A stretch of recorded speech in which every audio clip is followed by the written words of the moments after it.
Bonjour, bonsoir, Nabande Konyon, Sobomesana Kolanda, Iran na Masiandoki TV. Mama Irene Akoti, Ndenge Bomoni Nazole qui saba photo ya ndeko na biso ya mwasi na kombo ya Miraesa. Je crois bien que biso nyonso toyebi Miraesa. Miraesa azali ser na biso azali artiste comédienne, ajuaka kitoko boyebi Miraesa avandaka na Angola. Azali congolaise makoma kosala vie na ye na Angola. Bandeko bozolanda biso partout na binos nouvelle ya mawa sango ya pasi Miraesa azali susute atiki biso ndenge tolobaka Miraesa akufi ndenge na soli na ba collègue ne ya musala balobi akufi atiki biso suite ya maladie tokoti vraiment na mozindo te mais toye juste pona kopesa bino sango ke Miraesa azali susute atiki biso na mboka ya Angola bandeko nyonso boyebaki Miraesa ndeko na biso mwasi ndenge bondimaka ye ndenge bolingaka femme courageuse asekisaka ajuaka bien Miraesa azali susute courage na famille biologique ya Miraesa na profiter na présenter ba condoléances nanga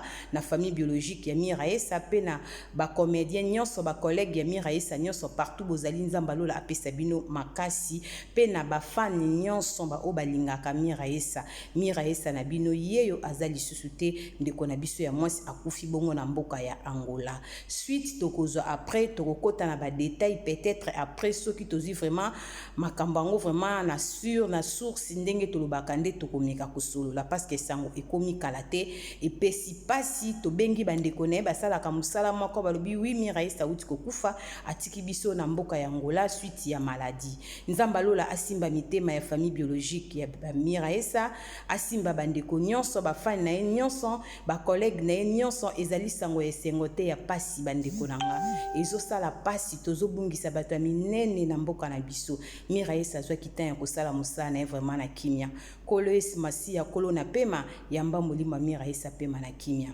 merci beaucoup bandeko tokozwa ba détail ata après ezali juste pona kopesa nouvelle ke Miraesa azali susute.